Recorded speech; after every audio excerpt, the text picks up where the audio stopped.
Hello po, good evening ulit. Andito na naman ako. Usap na naman tayo ulit. Ngayon po ay nasa 2 a.m. na po. 2 a.m. So, ito na. Tapos na po ako sa aking mga dokumento doon sa pang 60 na area. Yan na po.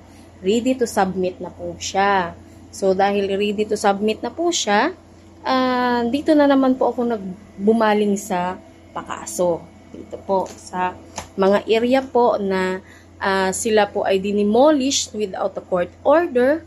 At ito naman sila'y takot dahil sa wala nang mga alam sa batas ng karapatan nila sa posisyon na kung saan naandun sa Civil Code, New Civil Code 1137 na sinasabi pag more than 30 years na po kayo na nakaposisyon po sa area ay wala na pong pwedeng magpatanggal sa inyo dyan o magpapaalis.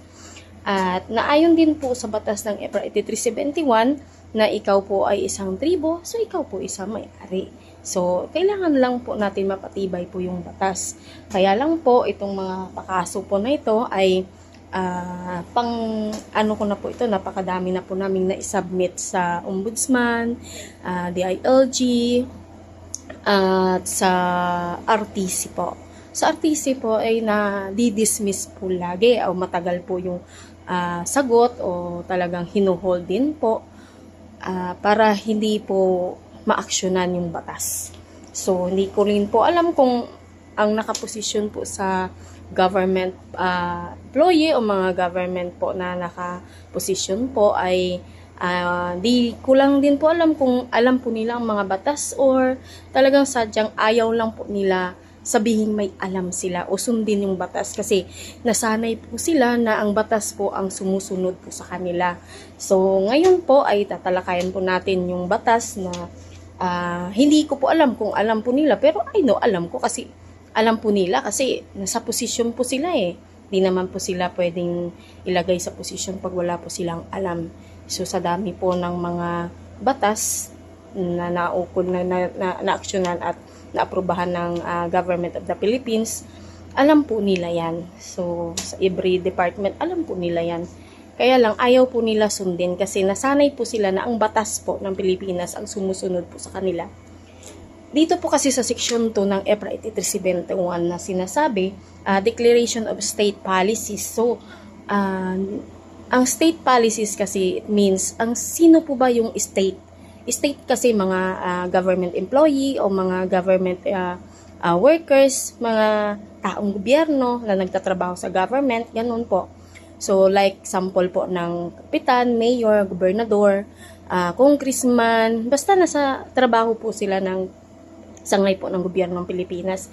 Sila po ay part ng state po, na kung saan dapat po sila po ang mag-recognize. Sila po ang mag-promote ng rights sa indigenous cultural communities and indigenous peoples para po sa under enumerated within the framework of the Constitution. Para po masunod po yung batas. Para po sundin yon. Kaso po, ang nangyayari po hindi nila nasusunod kasi nasanay po sila sa batas na ang batas ang sumusunod sa kanila. So, ito po yon. Pero tuloy pa rin po tayo ng submit.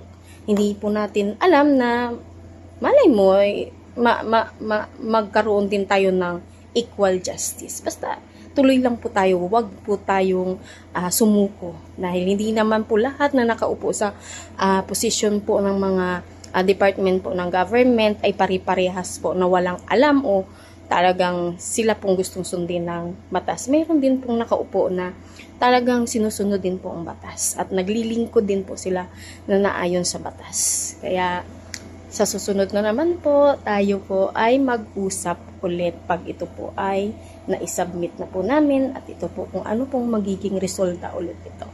Salamat po and good evening and good night po sa lahat. God bless!